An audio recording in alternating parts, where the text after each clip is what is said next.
Good morning students.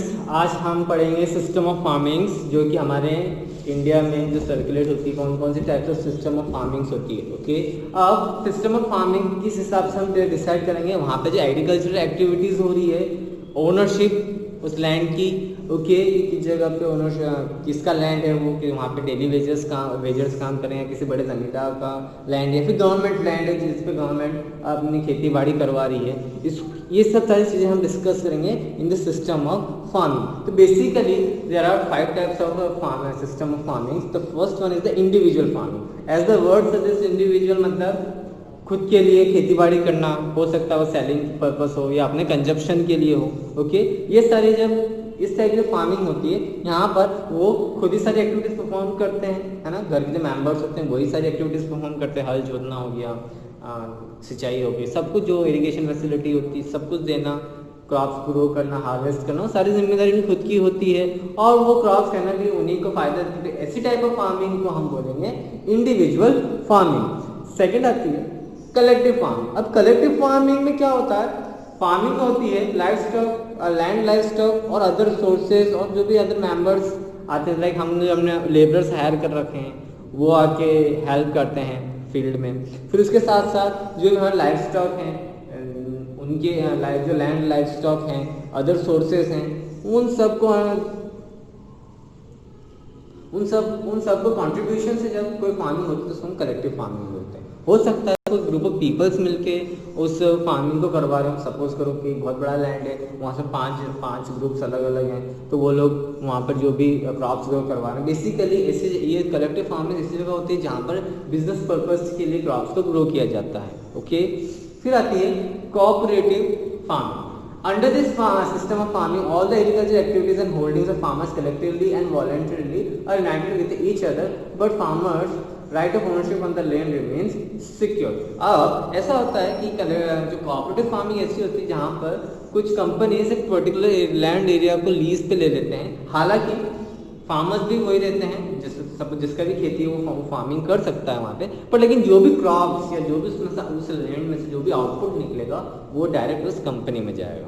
Okay, like जैसे कि उस दिन किसी स्टूडेंट ने बताया था अदानी ग्रुप्स ने सारे वीट्स को खरीद रखा है तो वो सेल आउट करता है।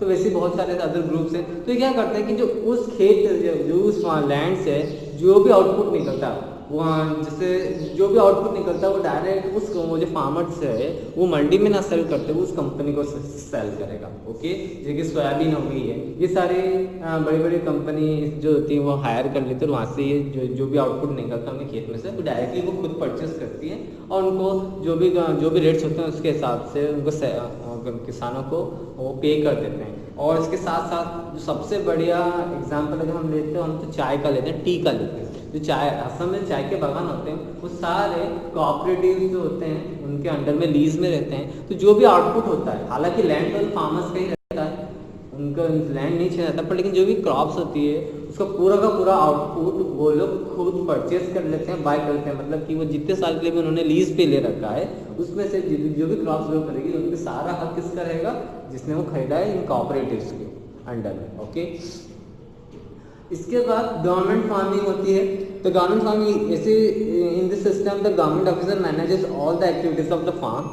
Work on the farm is done by the labourers और द मंथली और the weekly wages. In this system land and capital is provided by the government. Research institution work under this system. अब government farming ऐसी farming जिसमें जमीन जो होती है, land जो होती है वो भी फार्मर्स की नहीं, गवर्नमेंट की होती है। उस पर वो लोग लेबरर्स जो भी डेली वेजेस है, वीकली वेजेस है, मंथली वेजेस के तौर पे लेके आए, वो लोग वहाँ पे काम करते थे। यहाँ पे कैपिटल जो होता है, जो लैंड कैपिटल वो भी गवर्नमेंट का, जो भी उसमें इंस्ट्रूमेंट्स लगते हैं, सीड्स के बीज हो गए, वो सारे जो चीज़ें हैं वो कौन प्रोवाइड करता है, गवर्नमेंट प्रोवाइड करता है। ओके, फिर आता है capitalistic farming. Okay, under this system of farming the land owner invest capital for farming. The management of farm is done by realised managers, they own bears the loss of profit. Many industries such as those in sugar industry purchase land and grow sugarcane on it themselves. अब capitalistic farming में क्या होता है कि इस system में जो land owner होता है वो काफ़ी सारा इन्वेस्टमेंट करता है ओके फार्मिंग पे, और जो मैनेजमेंट जो होता है जो भी क्रॉप का जो से मैनेज करना है उसके लिए कोई लोग मैनेजर अपॉइंट कर देते हैं। तो यहाँ पर जो भी लॉस हो या प्रॉफिट होगा वो ओनर को ही भुगतना पड़ेगा। प्रॉफिट होता है तो उसका सारा प्रॉफिट किस पे जाएगा, कैपिटलिस्टिक पे जाएगा, और अगर लॉस होता है तो भी उसके। तो जितनी भी ज़्यादातर शुगर इंडस्ट्रीज है, शुगर इंडस्ट्रीज है, वहाँ पर ओनर्स लैंड पे काफ़ी सारा इन्वेस्टमेंट करते हैं। लैंड ओनर्स खुद के कैपिटल पे बहुत ज़्यादा इन्वेस्टमेंट करते हैं, और जो भी उनको नुकसान या मुनाफा होता है वो उनके ऊपर ही आता है। फिर इसके साथ साथ कोऑपरेटिव फार्मिंग में एक पॉइंट हमारा ये रह गया था कि जितने फार्मर्स होते हैं वो अपना लैंड है, लेबर है, कैपिटल कलेक्टिव रिफॉर्म एक यूनिट में लेके चलते हैं, फिर उसके हिसाब से अपना कॉस्ट वॉस्ट बता के, और फिर बाद में जो कोऑपरेटिव जो फार्मिंग होते हैं बहुत सी जगहों पे ऐसा होता है कि जो भी उस गांव का मुखिया होता है या हेड होता है, उन लैंड ओनर्स का जो हेड होता है वो उस कमेटी का मेंबर्स होता है, और उसी तरीके से वो लोग गवर्नमेंट जो इन कोऑपरेटिव्स हैं उनसे नेगोशिएट करते हैं, अपनी क्रॉप्स को सेल करते हैं। उसमें वो उनके प्रोपोर्शन डिसाइड होते हैं कि हम इतना % ऑफ द क्रॉप्स हम खुद की कंजप्शन के लिए रखेंगे, बाकी सब आपको दे देंगे। तो ये जो इनकी टर्म्स होती हैं वो सब उसमें डिसाइड की जाती है ओके। अब आता है contribution of government agencies in the agriculture development. Government ने अपने तौर पे क्या क्या किया ओके। तो सबसे पहले जो अगर हम गवर्नमेंट के एग्रीकल्चर के फॉर्म में गवर्नमेंट की तरफ से कुछ करने की बात करें तो सबसे पहला आता है हमारे पास ग्रीन रिवॉल्यूशन।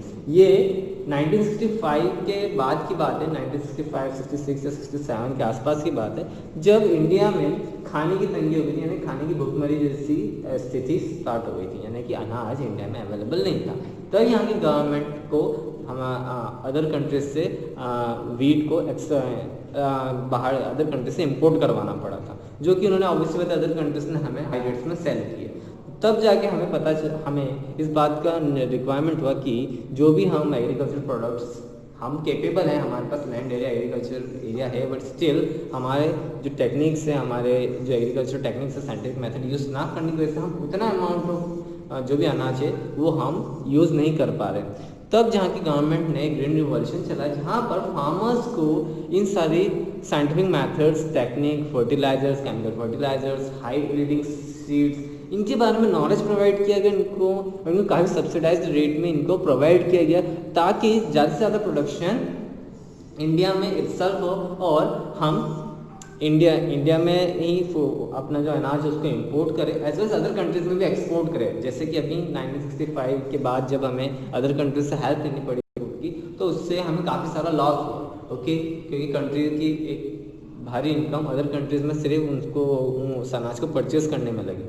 तब गवर्नमेंट ने साइंटिफिक मेथड्स फार्मर्स को साइंटिफिक मेथड्स के बारे में सिखाया, टेक्नोलॉजी से रूबरू कराया, और इन सब टेक्नोलॉजी को यूज़ करके आज India one of the largest producers या लार्जेस्ट प्लेसेस जहाँ पर एग्रीकल्चरल क्रॉप्स ज़्यादा ग्रो होती है ओके। तो उसमें सबसे पहले उन्होंने हाई यील्डिंग सीड्स के बारे में नॉलेज दिया okay, fertilisers, chemical fertilisers introduce करा है ओके, और जिससे क्रॉप का प्रोडक्शन बढ़े। इनिशियली पंजाब हो गए, हरियाणा हो गए, उत्तर प्रदेश हो गए, यहाँ पर इन सब चीज़ों को पहले अडॉप्ट किया गया, अदर कंट्री से धीरे धीरे अडॉप्ट किया, बट पंजाब, हरियाणा, तमिलनाडु और गुजरात इन जगहों पर जो वहाँ के फार्मर्स हैं इन्होंने इन chemical fertilisers, high yielding seeds या फिर और जो भी टेक्नोलॉजी यूज़ करनी, साइंटिफिक मेथड्स, उन सबको यूज़ करके वहाँ प्रोडक्शन करना स्टार्ट कर दिया, उनको हाई प्रोडक्शन मिलने लगा अनाज में। As a result other rest of the India ने भी इसी ग्रीन रिवॉल्यूशन के तहत काफ़ी सारी प्रोडक्शन किया ओके। तो उसमें सबसे पहला पॉइंट जो आता है, उन्होंने ग्रीन रिवॉल्यूशन के हाईलाइट्स उसमें सबसे पहले हाई यील्डिंग वैरायटी सीड्स है ना, ऐसी सीड्स जो कि आपको प्रोडक्शन ज़्यादा दे, केमिकल फर्टिलाइजर्स का यूज़ करवाना, पेस्टिसाइड्स का यूज़ करवाना, जो भी हम एग्रीकल्चरल लैंड पर मशीनरी टूल्स को इम्प्लीमेंट करवाना, मीन्स उनको इंट्रोड्यूस किया, उनको यूज़ करना सिखाया। फिर इरिगेशन फैसिलिटीज़ अच्छी बढ़ाई गई ओके, और सॉइल को कंजर्व करने की टेक्निक्स उनको बताई गई ओके। फिर उसके बाद सबसे इम्पोर्टेंट जो आप बोलते समर्थन मूल्य जो किसानों को मिलेगा, सपोर्ट प्राइस मिलेगा, उसको सेट किया गया, और काफ़ी सारे इंकरेजमेंट किए गए फार्मर्स को, ताकि क्रॉप ग्रो कर सके। फिर उनकी जो सॉइल टेस्टिंग करना स्टार्ट कर देगी, वो उसमें उसका फर्टिलिटी रेट क्या है, उस फर्टिलिटी रेट को बढ़ाया कैसे जाए, ओके, या फिर यहाँ पे कौन सी क्रॉप्स ग्रो की जाती ज़्यादातर, ओके, और एग्रीकल्चर मार्केटिंग को इम्प्रूव किया गया, ओके। और फिर बाद में इनके साथ साथ इनको लोन फैसिलिटीज़, फाइनेंस फैसिलिटीज़ इनके बढ़ा दिए गए, इनको उसमें सब्सिडी मिलने लगी, जिससे कि फार्मर्स इंकरेज होते गए। As a result green revolution काफ़ी सक्सेस था इंडिया के लिए, क्योंकि इंडिया उसके बाद से one of the largest producers in the form of farming बन गया, ओके। Thank you.